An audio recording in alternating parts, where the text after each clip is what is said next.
Hello and welcome back to the Cozy Design Studio, or if you're new here, welcome. My name is Nick, and I like talking about all things cozy.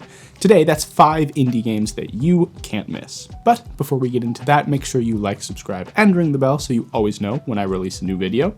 And now, with that out of the way, let's get into the games, shall we?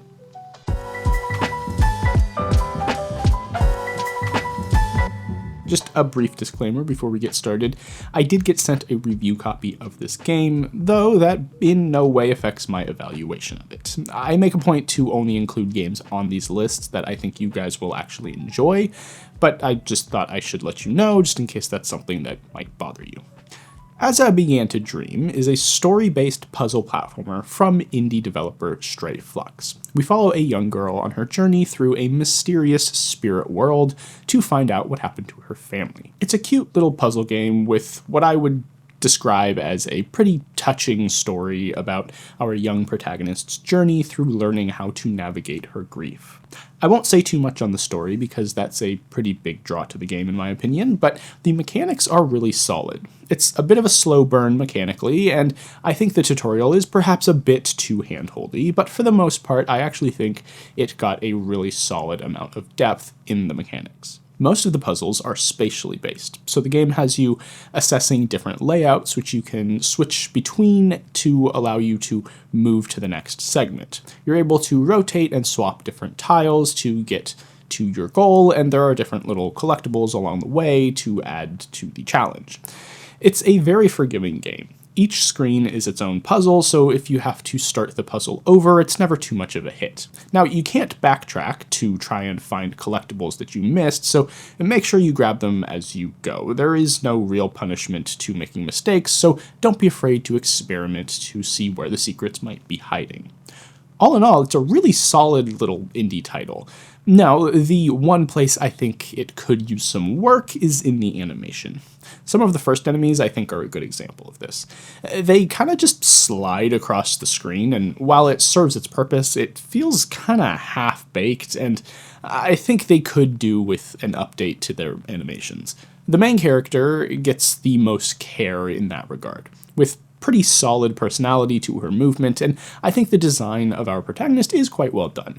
I do think her movement feels a bit floaty, and for a puzzle game with platforming elements, I don't really personally think that that's a great feeling to have. I just think that she should probably have a bit more weight and maybe a fixed jump height instead of being tied to how long you hold the button down. Though that is an element they use sometimes for the platforming to make you precisely jump to avoid spikes, so I would understand if they didn't want to mess with that. Regardless though, I think the enemy animations do still need work, and I think that would honestly do a lot to make the game feel a lot more finished. As it is, though, it's a pretty solid offering, and if you're someone who isn't really bothered by games that use a more Flash-style animation, this whole gripe won't be an issue at all for you, and I'm sure you'll enjoy the other more important parts of the game. Overall, it's a really solid platformer with a personal story, and I think it's definitely worth taking a look at. It's just released, and so I'm sure it will be getting lots of love from the developer to bring it more in line with what its audience wants to see. But even as it is, I would absolutely recommend you go check it out if you're looking for a chill indie puzzler with a deep and personal narrative. But now, with that, let's move on to our next game.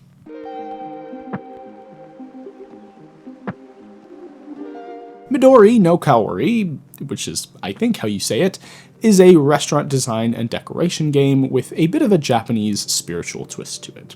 And it switches up the standard room decoration formula in a pretty interesting way. So let's check it out. There are 2 ways to play this game, the story mode and the creative mode. We'll start with the story mode, though perhaps campaign mode might be a bit more apt of a name for it. In this mode, you have a limited amount of money and you need to sell different dishes to your spirit customers, which have stopped by for a bit to eat on their journey to the spirit world. When you get started, you only have enough money to place a couple of tables, and then you open your doors to start bringing in customers so you can expand. And if you're not super interested in constantly managing your customers' needs, you can turn on auto mode and their orders will be automatically taken care of, freeing you up to think about decorations and how you can optimize the space to get more money. After you get the hang of the customer aspect, the rest really does kind of just turn into your bog standard room decoration game. But the whole thing gets a really beautiful Japanese-inspired visual shift from the standard pastel, kind of Fisher-Price look that a lot of other games in this genre have. And it really is quite impressive. You can make some truly beautiful restaurants in this game, and whatever the lighting engine is that they're using, it's pretty damn impressive. It's very hard to make a restaurant that looks bad in this game. Now, I don't think mine is by any means perfect or particularly impressive, but at the very least you won't be disgusted by what you make, and there are lots of options to choose from for theming. So whatever your idea is, you'll probably be able to make it happen with the options that they have in the store. And if you're not really all that into the idea of the restaurant management side of the game, they also have their sandbox mode where you have an unlimited budget and all the items are unlocked and available to use, so you can just go buck wild. And if you're having some trouble finding inspiration, you can always check out what the community's made and even hop into it yourself. At least in theory, at this point, on my computer, the feature seems to be bugged, so I'm hoping they'll fix that soon because that would actually be a really cool thing to be able to play around with. Now, I do have to say, this game does have one major faux pas that I find a lot of these games tend to have, and returning viewers will probably be able to predict what I'm going to say. Every item in this game is a fully modeled 3D object, and yet you're stuck to the 4 cardinal directions when it comes to rotation. Now, you can unsnap from the grid for placement, but as far as rotation goes, you're stuck to just north, south, east, and west. The other thing I would say is just that the character models of your customers are kind of weird and a little bit like stock asset store looking. I could get on board with weird looking characters, but as is, there is very little in the way of variety, and the way they just kind of stand there at the door menacingly is just a bit off-putting. Like, I think the game would have benefited a lot from more cute frog designs instead of these kind of uncanny 2014 Ninja Turtle looking things. However, that aside, if what you're looking for is a really competent and absolutely gorgeous room decoration game with great environmental effects, a unique framing device, and amazing music to just chill out and make some cute restaurants in, you could do far worse than this. So this is definitely a game that gets my recommendation. Now, let's move on to our next game.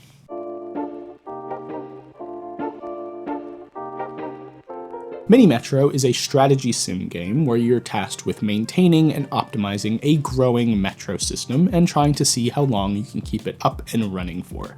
It's a very unique game, and it's not one in a genre I've really spent too much time in before. I'm generally not one for games about optimization and stats and realistic simulation, but this one stood out to me for its seeming simplicity, at least in the Steam screenshots. Now, once I actually started playing, I quickly realized it was far more involved than I had anticipated, but very much not in a bad way. The actual mechanics are very simple. All you have to do is connect all the different stations using a variety of different colored metro lines. So basically, you're working to design a metro map like you would see in the actual metro. However, your resources are limited, so that adds to the difficulty, and you can't simply meet the demand by putting a bunch of cars on the line. You have to find a more efficient way to connect the stations to meet the demand. It's a very cool concept, and it can get very complicated to actually try to understand what's going on and how to optimize with what you have available. As you go, you start to understand more and more about how to get more efficient runs. The basic loop goes like this. A new station will pop up, and it will have one of a number of different shapes. Then you'll start to see lines forming on the other stations, and the shapes in the line correspond with the different stations. So circles want to go to a circle station, triangles to triangles, and so on. So then you have to make sure that you're able to get everyone where they need to go as fast as possible so that the queues don't get too long. Because if they do, the commuters will have to be waiting at the station for too long, and the game will end and you'll have to start all over on a new map. It sounds really complicated and like it would fly in the face of what cozy gamers are looking for. However, there absolutely is a crowd out there that finds system management and optimization incredibly relaxing and cozy. So if you're one of those people, I think this will be right up your alley. Plus, just the visuals alone make for a fun experience. I'm not personally super into system management games, however, I really loved playing around with the lines and creating my own little metro maps. It's a really cool aesthetic, and it's fun to play around and see what you can do.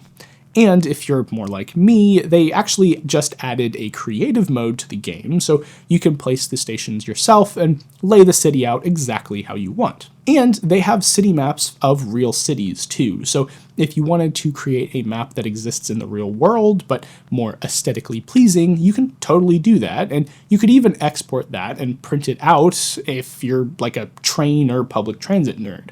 Or, I suppose, if you just find metro maps to be their own unique kind of beautiful. But yeah, that's really all there is to it. It's a simple meal well made, and I think the gameplay really does most of the talking on this one. If it looks like something you might be interested in, it's absolutely worth checking out. It's not expensive to pick up and try, and if you're into this kind of thing, it's absolutely not going to disappoint. So now, let's move on to our penultimate game with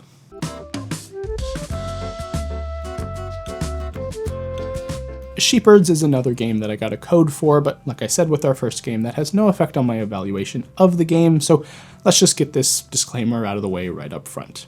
Now, let's get into the game itself. You play as the dog breed of your choice and work your way through different levels, which you select from a hub world. And each level has its own set of challenges and rewards, and as you progress the game, you unlock different cosmetics and different breeds of dogs. And now the basic mechanics are fairly simple to understand, but take a bit of practice to get the hang of. If you've ever seen a sheepdog herd sheep, you'll probably know how to kind of generally play the game. For those of you who've never seen that though, basically you need to guide the sheep where you want them by circling around the herd and barking occasionally. Now, you have to be careful because there are certain obstacles which can split the herd if you're not careful, and then it becomes a lot more difficult to control as a unit.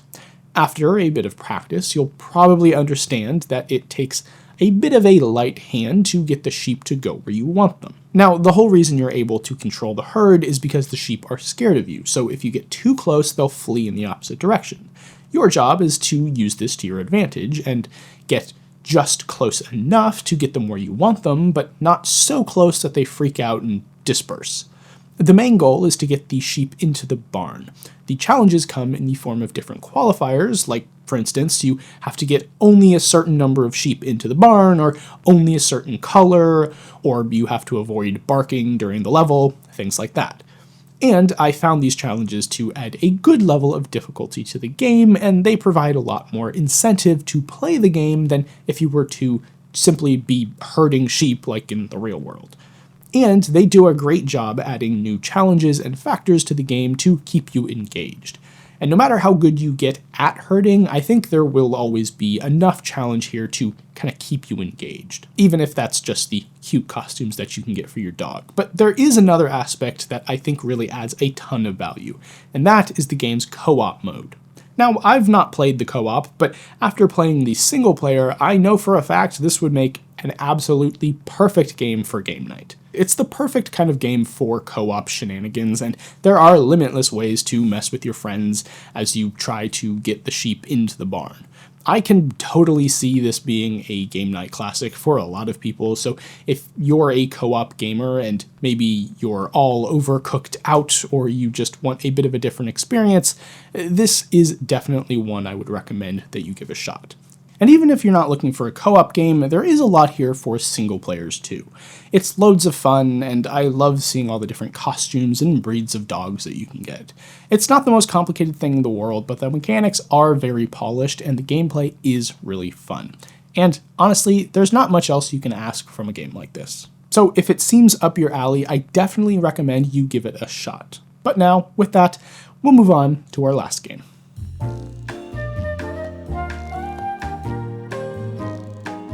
Alright, Tower Wizard is described on the Steam page as an incremental game.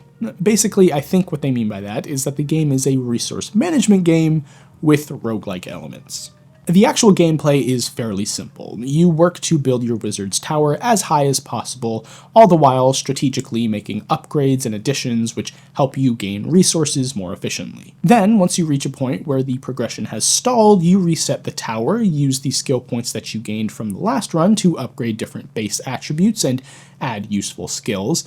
Then you hop back in to do it all again, but this time you gain resources much faster and you're able to get a lot further before the progression stalls again. It's actually a pretty fun system. When you describe it, it sounds like it might be a bit grating and kind of disheartening because you're just doing the same things every time. But when you actually play, it's a lot more engaging than it sounds on paper. And I think a lot of that is because the numbers in the game go insanely hard. What do I mean by that? Well, on your first couple of runs, you're going to struggle to get into the hundreds, then thousands, then millions. But after a couple of runs, you're up into the trillions in no time. So your resources are absolutely flying in, and the counters are going crazy, constantly climbing and unlocking new upgrades and additions, and it keeps you hooked, wanting to get to the next stage to see what cool boost you'll get this time. If you're the kind of person who loves to get in a groove with systems and you love watching the numbers go up, I think this is going to be a really great time sink for you. And even if you're not, like me, I don't generally consider myself to be one of those kinds of people, that's just not how my brain works, but even I found myself losing track of time in this game. There's just something really satisfying about the way the game does progression, and I think it's helped by the really great mystical setting and beautiful pixel art. All I can say is that I really locked in with this game, and it's definitely one I would recommend you try out. If you're looking for a game you can play either on a second monitor or while listening to a podcast or watching YouTube, this is going to be perfect for that. I think it takes advantage of what a lot of people like from idle games, the progression and number go up satisfaction, and adds a bit more agency to the formula. Not so much that you can't focus on anything else, but enough to actually give you a sense of control and accomplishment, which is something I absolutely do not get from idle games. It's a great example of what indie games do really well. They take one simple idea and expand on it just enough to make it interesting. The visuals are beautiful, the audio design is great, and the gameplay is satisfying. I can't really think of much else I would want from a game like this, and I think you'll know just by watching the gameplay if this is something that you would be interested in. I'll just go ahead and leave it off with that. I hope you found a game or two that have piqued your interest, and if you have, make sure you leave a comment down below letting me know what you think of the games that I talked about here, or leave any recommendations that you have for games that you'd like to see me try in the future. But other than that, I just want to say thank you so much for watching. Don't forget to like, subscribe, and ring the bell. I hope you have a wonderful rest of your day, and as always, happy gaming.